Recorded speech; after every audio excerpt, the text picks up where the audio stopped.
My name is Rania Gioraki. I'm a professor here in the University of the Aegean in Greece. My specialization is integrated river basin management and coastal zone management. Actually, I work with various environmental issues, with water quality simulation and issues that they are related to nutrients and heavy metal pollution of the surface water. The last years, especially since 2015, I have been started to get involved in a closer cooperation with researchers in danger.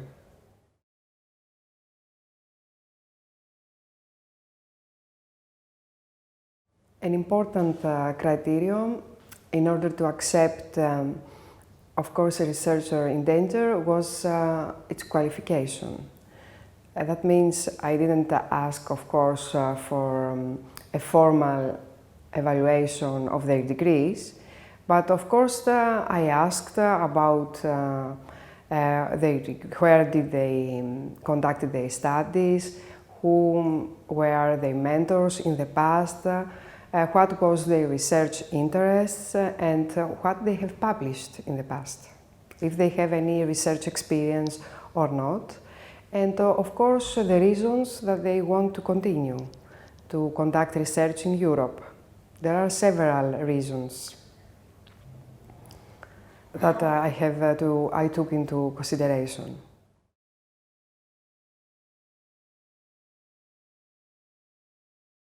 Actually, the matching process started with the start of the SIREA, Science for Refugees Scientists of Aegean Archipelago project. This is a European Horizon 2020 project that I'm coordinating since 2018. And the main objective of this project was to help researchers in danger that they are arriving in the Aegean islands, and in most of them we have departments, and we would like to help these people to reintegrate into the European academic community. This was our main reason. We wanted to give a hand to these people to continue.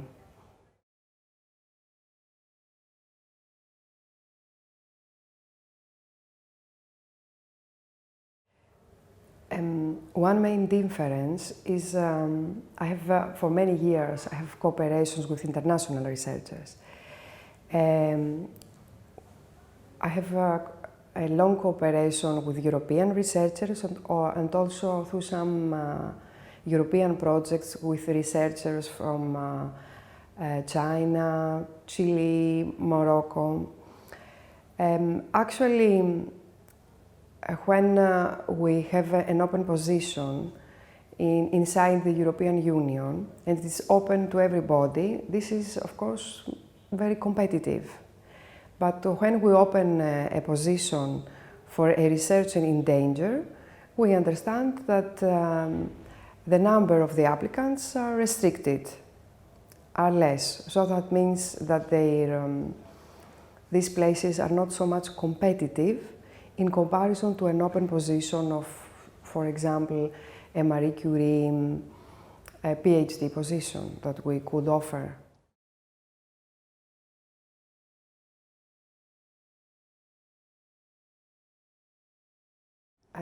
Actually, we have a committee. We have a whole selection procedure. And via the SIREA project, it was also a deliverable of this project, how we are going to select the refugees in danger, the researchers in danger that they are going to get funding. And there is there is a list of criteria that we follow, and we give a ranking at the end. Of course, we have an interview. And the refugees that they get the higher scores, they are invited to participate in our research actions.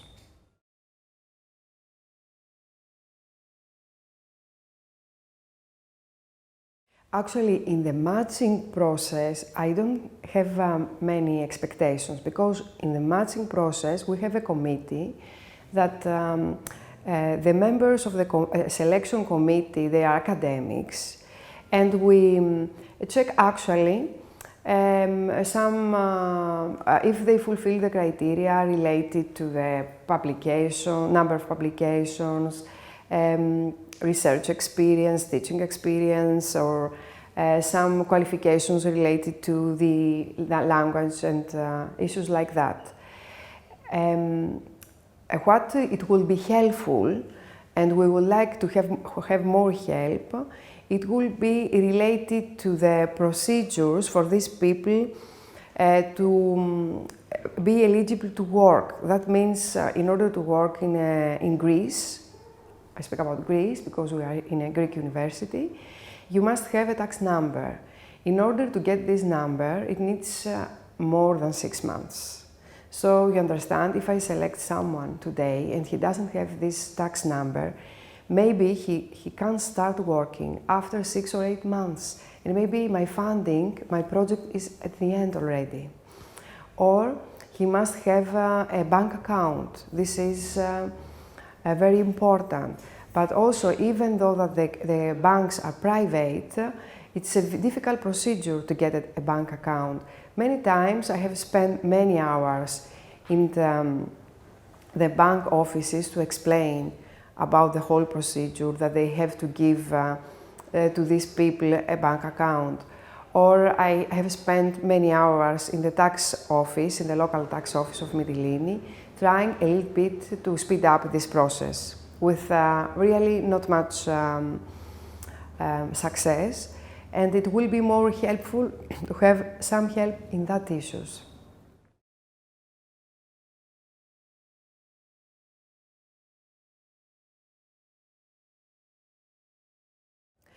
There are many issues that we take into consideration. Many times I have started to work with a researcher in danger, and after a while I realized that he cannot work with me. Then I asked the advice and the help from other colleagues in this university, and also other colleagues from other universities and other institutes in Greece. The good thing is that all of them, they were positive to help. And many times we have started with a topic, with a researcher, to work in a specific topic. After a while, I understood, very soon, I understood that maybe they can't afford it for many reasons. They don't have the skills to work on that topic, or it's very difficult for them, or they don't know exactly the tools, that maybe it needs a lot of time to learn programming maybe, and they cannot do that. Or they need something that are more close to their interests. So we shift.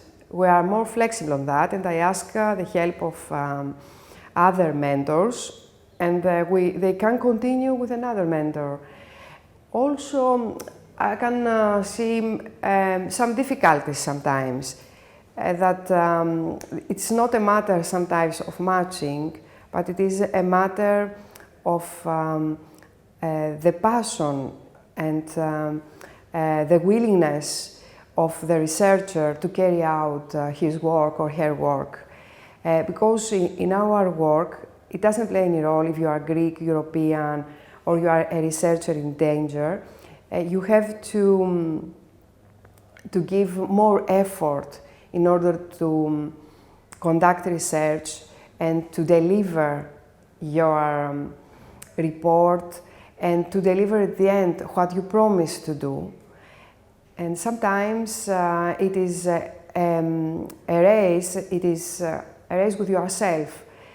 So these people, because sometimes they focus on their daily life and on problems related to, on issues related to the asylum procedures or different other distractions, they don't give them the power, they don't put the effort in that direction, so they cannot finish their work.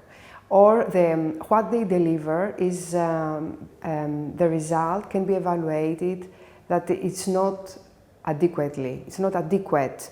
It's not good. It's below the average. And then maybe they cannot publish. And since in our work, the publications, it's a very important criteria of our research success. This creates important issues, generates issues at the end. So it's not only the matter of matching and how we can cooperate with these people, and we offer them very good facilities, and they have access to the internet, computers, to plenty softwares. But it's also a matter of their personal willingness to conduct research and to overcome their personal daily life problems and to focus on their work.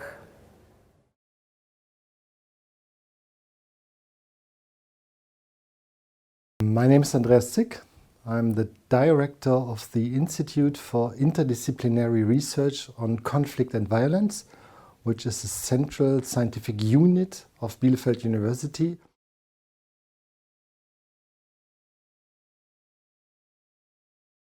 It helps very much when I receive a request to be very honest, saying that I like your idea, I can understand your risk. I know many people who have high risk. I like you to help, but my restriction is, do we come together by a research idea? So can we find a professional level where you can see that we work together? So when my first scholar at risk I directly contacted it came from my side. I contacted him because I was interested to support and to save his research. I found his research is really good. So I contacted him and told him, can I do something to support you, because you are doing something, you are doing a research I really like and it's very close to what we are doing. So can I help you? Which is a brilliant position. If I can be the active part in supporting. 99.9% is reacting to requests. So we can be very more promotive now. We know the grants, so why not searching for scholars at risk? Why not approaching foundations to invest into these grants and telling them, yes, if you grant it, we care for the rest. And in other cases, when I receive a request, for a longer time, I discuss concrete research questions. They don't have to meet the same criteria like people who are educated here. If you did your research on conflict and violence in Asia, in Africa, there are different levels. In China, different levels of education. But we are researchers, so research lives from a good question. Research lives from methodological competence. And this is what you have to define first. What do you really want? What do you really need? And is this person maybe a bloomer? Yeah? We know from our own research that especially scholars in danger, they may have not the full competences, but can be highly skilled, intelligent people. And in my case, sometimes it's a bit more stressful because I have many requests, but also I may have it easier because we are doing research on dangers, on risks, on threats, on conflicts and violence. So for me, especially the immigration of refugees who want to do research in the university was an absolute benefit. In former times, we sent our people to other countries to study the conflicts in the field. Now, Germany has researchers coming from the field with all their knowledge. And this is something, and I'm very optimistic, we can use with all the stress which is linked to hosting people who come from risky countries.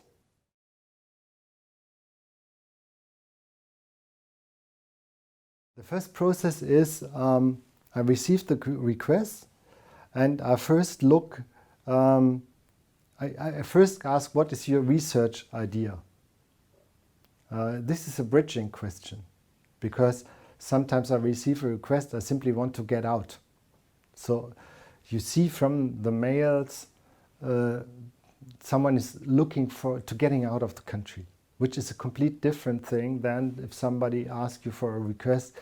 I saw your institute and I would like to do this kind of research. And then I check and I ask back, what is your special research interest? And then I go to my team and I have two levels in the next procedure. First of all, I ask colleagues who are skilled in this research. Can you check it? Can you validate it? So I check for reliability of the mails. And second, I send it to my administration. The administration very early has to know that I want to host someone. Because sometimes the administration really does not like it very much because they have to do all the administration. We as professors are very naive. We say simply come, but we don't see what the administration, what the offices all have to do. So I inform them, I check the possibilities. People need a place, and for me the second criteria, people need a team. It's when people come, scholars at risk, researchers in danger, I have to be honest, I have so few time. They first, especially with a specific cultural orientation, they perceive me as a professor and they want to have very close relationships to me as a professor. I am the supervisor. And this does not work in my institute, so I very early link them to teams. And I check, do I have a team of colleagues who can help this person if the person comes to Bielefeld, or if they have any idea how to help. So I have a communicative network in the administration and on the level of research, and I ask around and then I decide.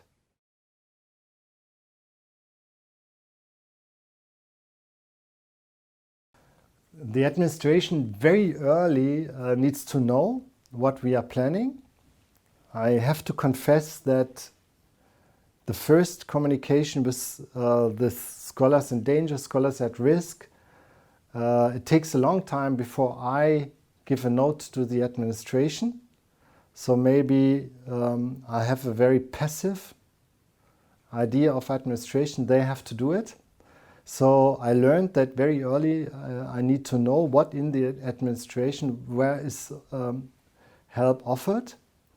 The administration can help in nearly every aspect to create a working place in the university for a researcher.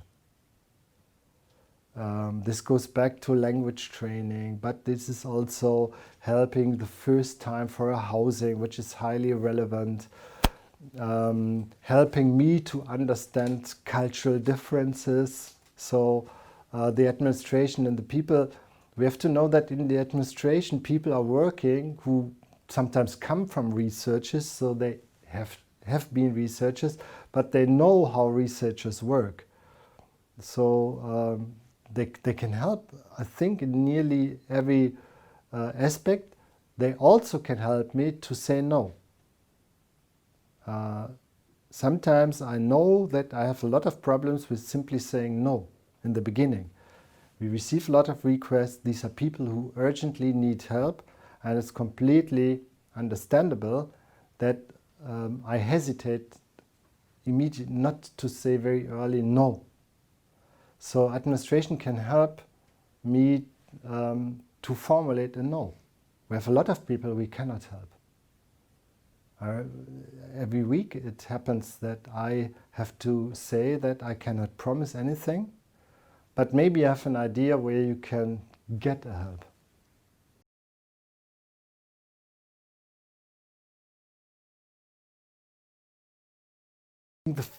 The first thing which for me now is very obvious, you need a mentoring system.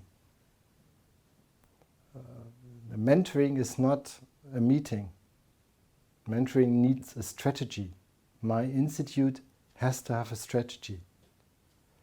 Second, you need a team. You yourself need a network where you can discuss what's going on. Third, the researcher in danger needs a network. When he or she comes, you immediately need a network of colleagues. You have to link her immediately to projects, to other colleagues, which is social integration.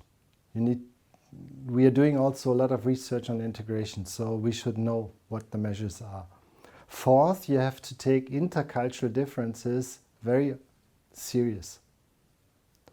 The different cultural backgrounds, the cultural norms, the cultural traditions matter a lot in the beginning of this process of integration.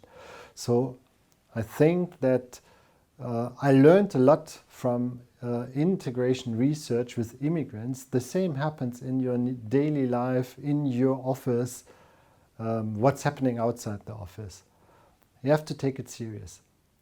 5, you have to know that it's time. If you invite a scholar in danger, it's different. So you need to think, do you have enough time you can spend with this person? 6, you need to know that in the beginning it's slow and then it can be very fast. So you don't see integration the next day. You don't see that everything is running the next day. It takes time. And you need to take it into account. Ich bin wissenschaftliche Mentorin eines geflüchteten Wissenschaftlers. Seit ungefähr 2 Jahren besteht der Kontakt und ja, das ist eine meiner Aufgaben als ja, emeritierte Professorin.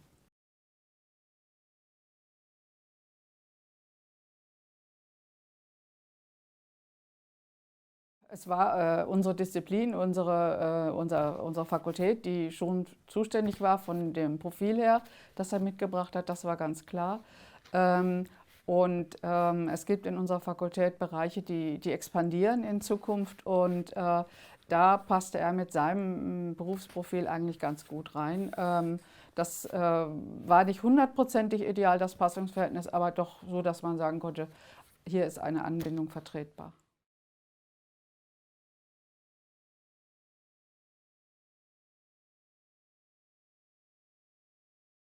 Ich habe ein Netzwerk aufgebaut mit internationalen Kolleginnen und Kollegen. Da gehörte er, sage ich mal, in einen Randbereich, also nicht in den Zentralbereich, also so dass eine unmittelbare, ganz enge Kooperation, die war auf den ersten Blick nicht möglich, aber er gehörte in das Feld, in dem ich bisher gearbeitet hatte.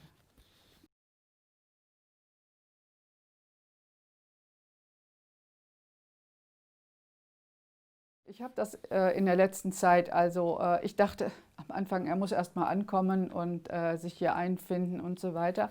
In der letzten Zeit habe ich noch mal stärker darüber nachgedacht, wie der Anschluss an existierende Forschergruppen in der Fakultät besser gestaltet werden kann. Das hatte ich die ganze Zeit schon versucht, aber war aus meiner Sicht nur bedingt erfolgreich. Und da habe ich jetzt noch mal etwas gestartet, auch im Zusammenhang mit dem Dekanat.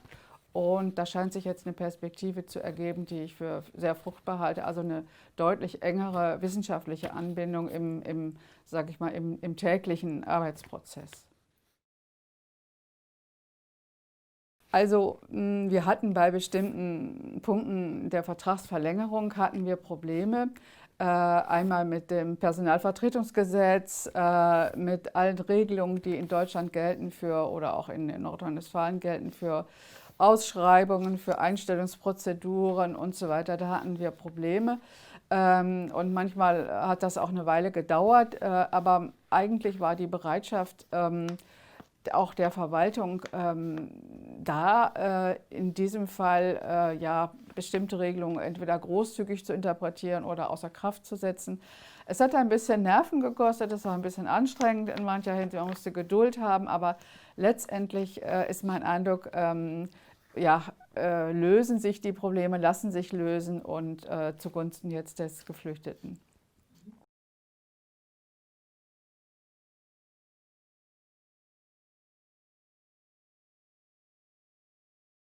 Es gibt ein Dilemma sozusagen. Ich bin emeritiert, das heißt, ich habe ein bisschen mehr Zeit als Kollegen, die noch voll im beruflichen Geschäft involviert sind.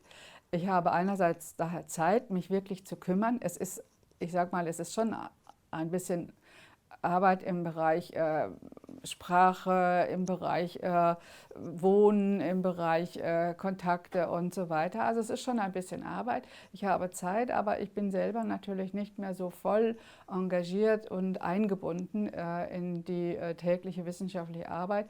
Und in diesem Dilemma muss man sich bewegen. Da muss man eine Balance finden. Und ja, das ist sozusagen die Situation. Ich denke, ein Kollege, eine Kollegin, die voll im Beruf steht, das ist schon eine Menge zusätzliche Arbeit, die da ja, einfach nötig ist. My name is Eleni Andrianopoulou. I work at Bielefeld University and I coordinate the project BRiDGE. BRiDGE for researchers in danger going to Europe. In Bielefeld University, I work for international researchers and researchers at risk, providing the central services of the administration to relocate them and support them in their new tasks.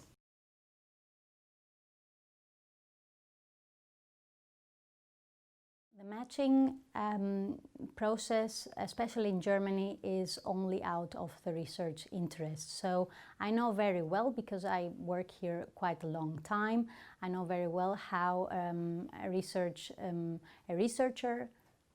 a mentor is working here and what kind of outcomes he's expecting.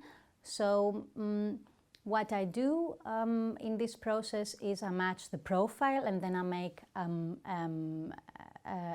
a suggestion, quite of a support, so to say, in the communication.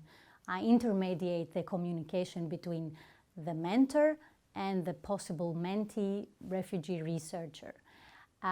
For this, though, I don't do it by myself. I ask the refugee researcher himself or herself to do the research by their own, by giving them the criteria they need. And the criteria they need is to see who is relevant in their field, in their research, in this country or in another European country or in this institution, to support them as a researcher first.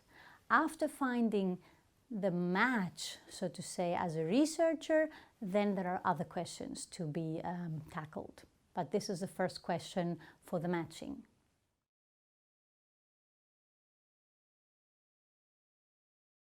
Well, I don't have one matching process which is the same like the other. I have matched more than, I don't know, dozens of people, dozens of mentors with refugee researchers, and every matching had a bit of a special,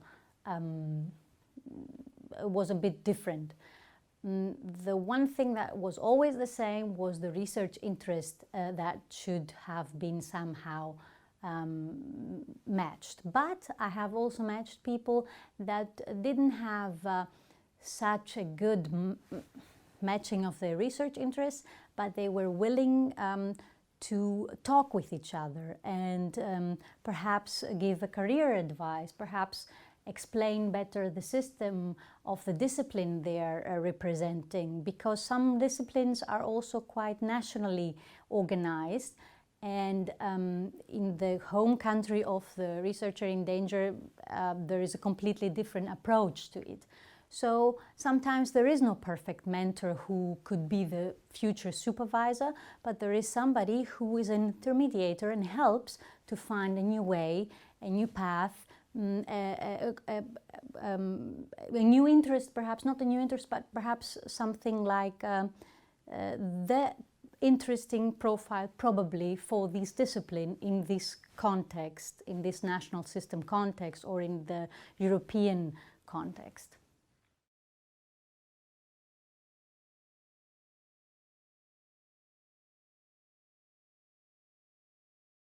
We do receive also, not so many, but we do receive as an international office, as a EURAXA Service Center, requests out of the blue by researchers that probably are not at risk. At least they don't state it. More or less they want to find a regular way to do research in our institution. The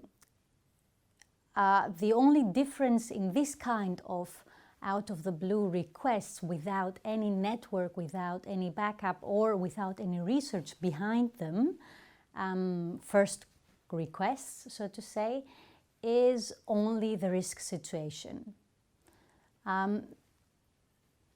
If you then consider that most other requests by internationals are already in a network, they meet their mentors, their future mentors, for example, in a conference or something, then this kind of requests I don't get on my desk, through my desk. Through my desk pass only the requests who are not in a network, mostly.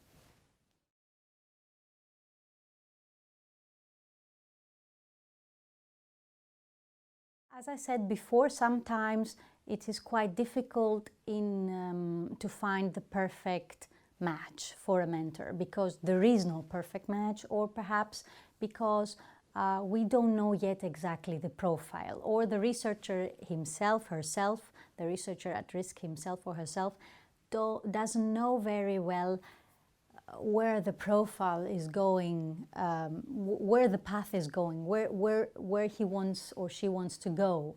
It's not very clear yet.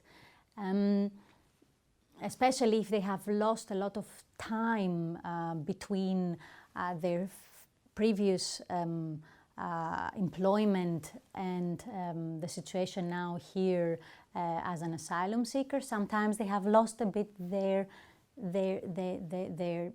target, their goal, so to say. So for these people, there are sometimes intermediators that are postdocs, for example, that are other people from their country that help them and support them, social workers or other mentors that are intermediating until one extent, so to say, and then we have to take over and see how they can proceed. And also other colleagues, of course. A lot of other colleagues redirect researchers at risk to my institution, also because we have designated projects for this.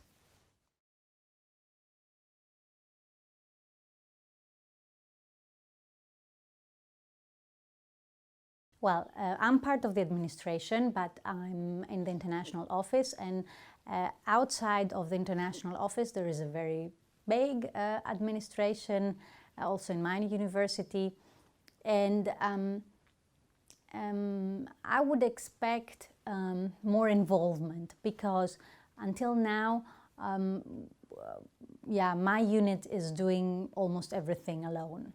It's okay, we're specialized, we know everything that we have to do, but sometimes it would be better if also other units are involved more in our work with researchers at risk. For example, we have colleagues in career development, we have colleagues in all sorts of departments, and it would be good if this work could somehow be distributed better through the, not better, but wider through the administration.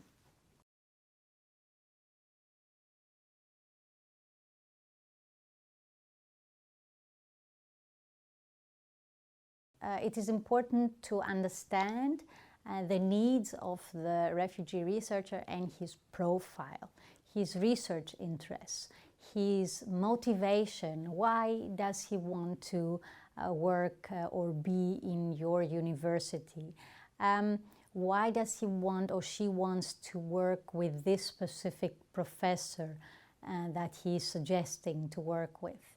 And from the other side, it is important to be very transparent on the expectations towards the mentor before asking him or her to act as a mentor. So from my point of view, from my perspective and my work, I have to give transparency. I have to, I'm the intermediator, and I have to give to both parties somehow security that they know what they are going to do, and then that they're going to get support. But then I have to be also able to do it. So the expectation management is very important right from the start when matching a mentor with a researcher at risk.